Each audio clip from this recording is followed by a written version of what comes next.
entertainment. This is the Root Dog Show. Now, here's your host, Rudy Reyes.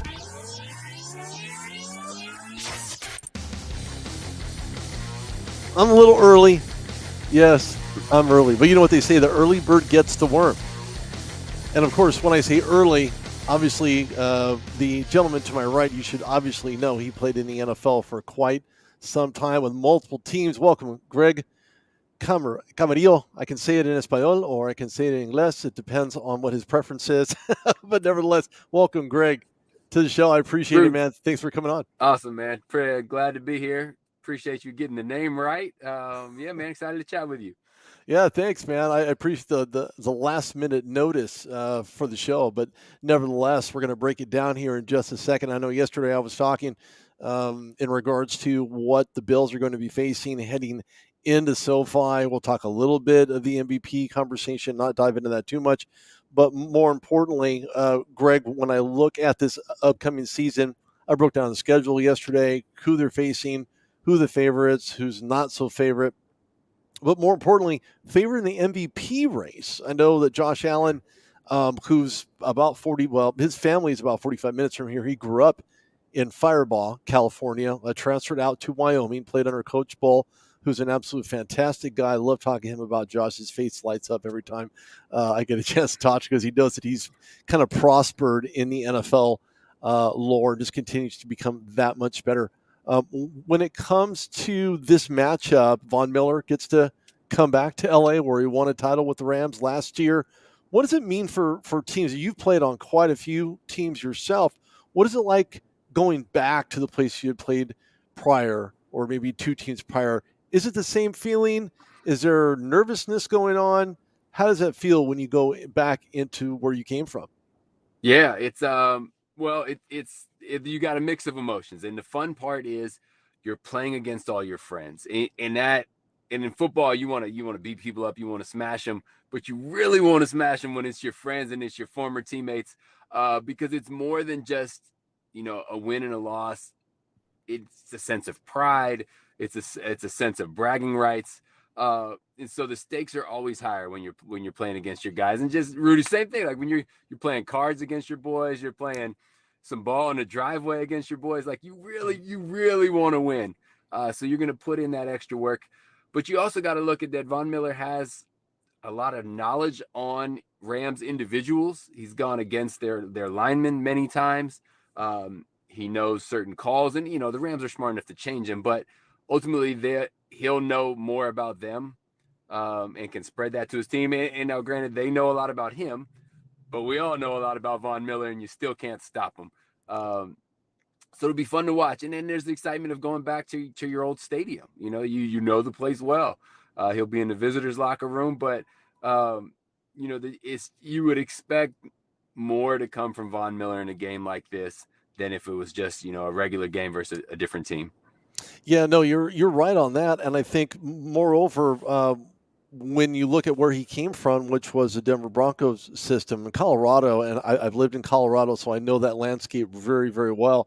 But for him to leave the high country, as they say, the mile high country, and coming to California, I'm sure was an absolute shocker for him. In regards to now, I'm leaving a completely different system. Now I'll be in a new system. I'm going to play with guys like Aaron Donald and the defensive line that was so stout last year, and we've seen that in the Super Bowl at SoFi. What does Von Miller have to do in order to get in the backfield and shake up the opposing team and get them to really kind of instill the fear in them? Yeah, same thing he's always done. Just be that guy that gets to the quarterback. At a position like D end, it's not so much about your system. I mean, obviously, each team plays the position a little bit differently, but it would be much harder for a safety to come in and learn a new system, a wide receiver to come in and learn a new system. When it's a D end, you just say, hey, man, go get that quarterback. But he's been a dominant force in the NFL for so long. All he has to do is continue doing what he does, and that's getting after the quarterback. And even with the Rams, he wasn't a dominant player every down of every game, but he came up with huge sacks when they needed him in the playoffs. When you need a sack late in the game, that's where you call on Von Miller. So he doesn't have to be that every down terror. He just needs to be there as a pass rusher when the game's on the line, and that's what he's done for, however many years he's been in the NFL. So, pretty excited to watch him go against his old squad, but then be paired up with the Super Bowl favorite of the Buffalo Bills.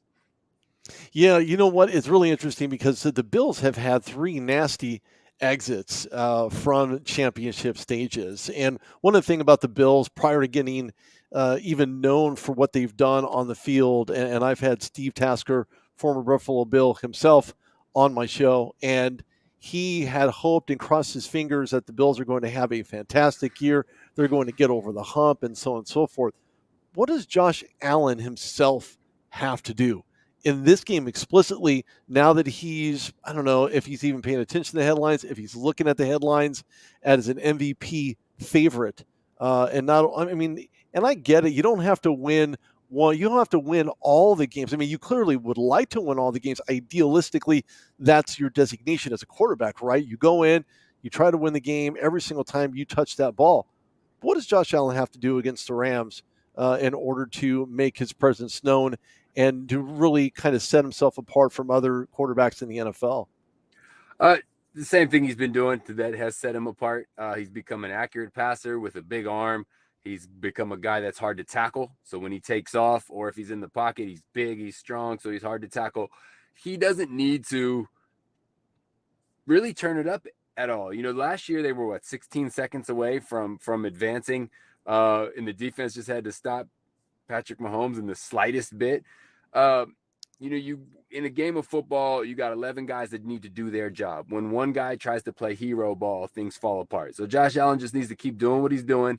There's only two teams that get to the Super Bowl every year, and so it's not as though they're really far away. They're right there. But also every year changes, every team changes every year, and you got to find your new identity. So Josh Allen just needs to keep doing what he's doing, and then hope that the team continues down that path, and you knock on that door enough times, eventually it's going to crack open. Hopefully so. Look, you mentioned the defense for the Bills. I was hoping they were really going to put a serious dent in what Kansas City was actually doing. Unfortunately, it was just a real fast exit, and it's almost as if they had given up in that game defensively. And of course, they probably don't see it that way. They say, Patrick outplayed us, he outthrew us, he did what he wanted to do, and we know how prolific he is. He's already won a Lombardi, he has a championship ring.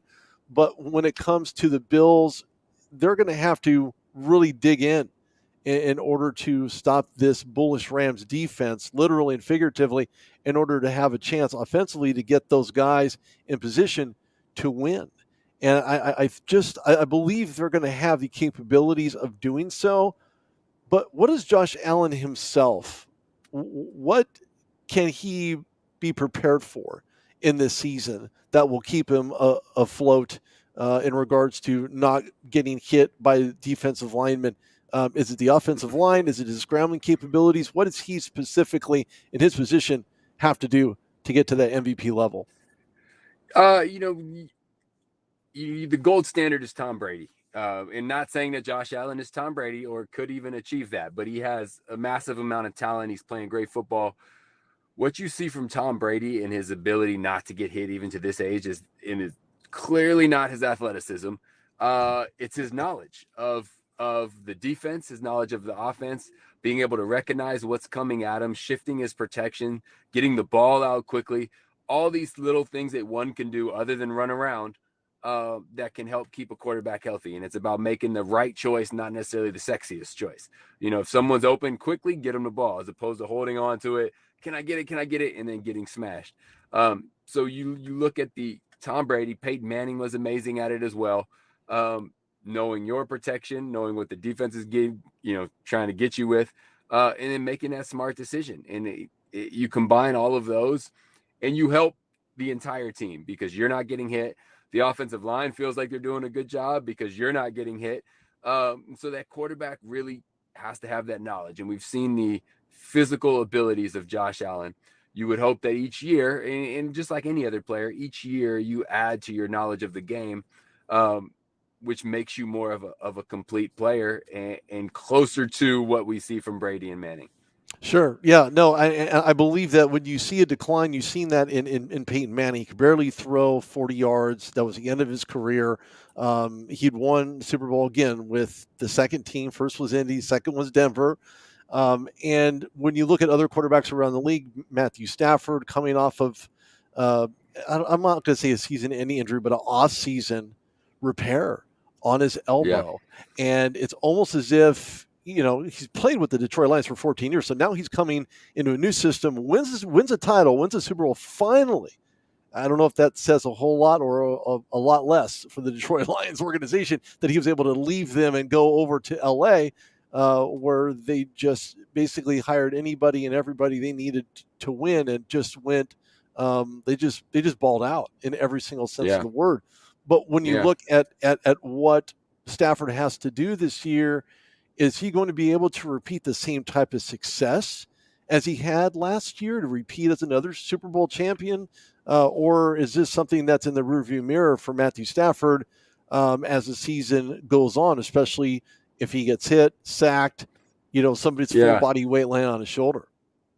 Yeah, I mean, as you get older, there's a greater chance of injury, but unlike Tom Brady, we still see Matt Stafford's athleticism. He's still able to run around and get things done. But it's so difficult to repeat in the NFL, even if you have all the talent in the world, to be able to stay healthy. One, and then there's in a sport like football where you're playing 17 games, then each playoff game is an elimination. There's a huge factor of luck.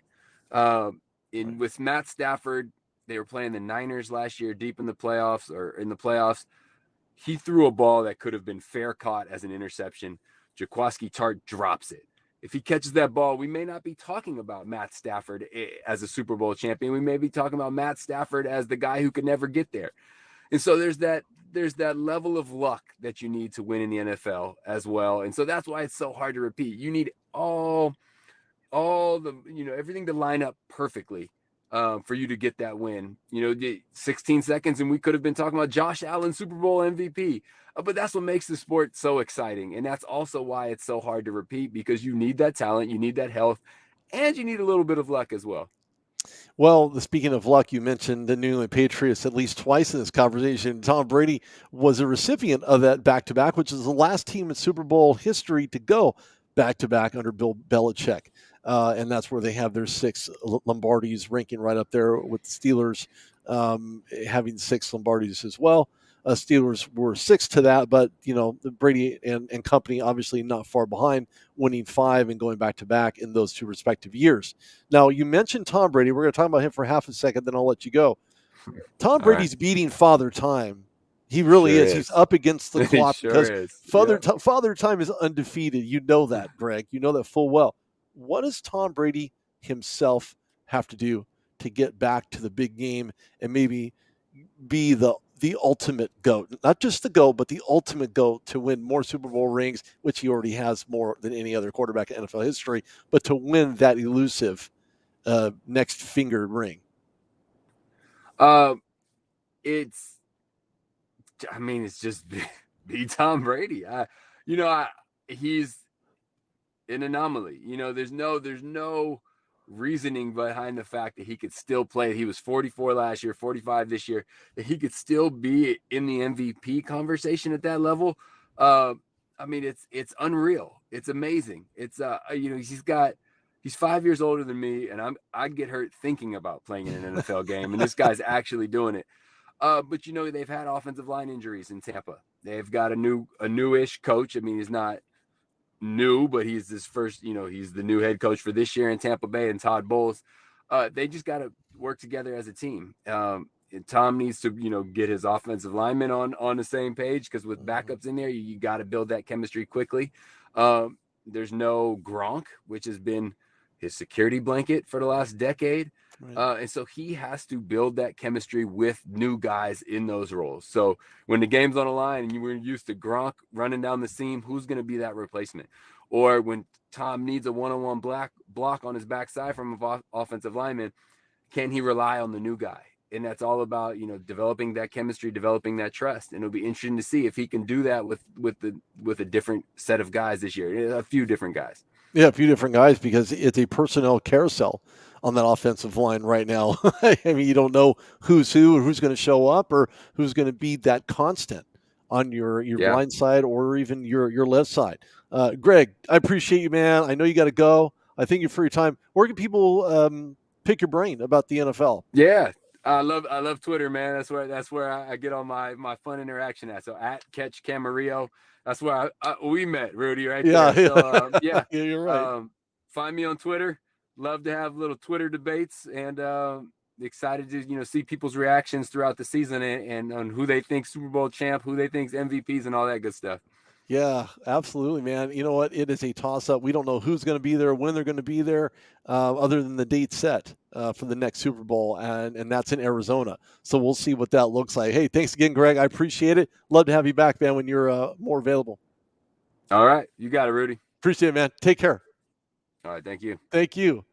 It's real interesting to have Greg on. This is the first time I've actually had him on the show, but it's really important to take a key factor in all of this, in that this is a one and done league. There's no guarantee you're going to get back to where you want to go, but you have the idea as to how you're going to get there. But everybody has to buy in to that entire scheme, that entire mindset. I think it can't be understated enough that everybody needs to have the same ideas and put that into motion.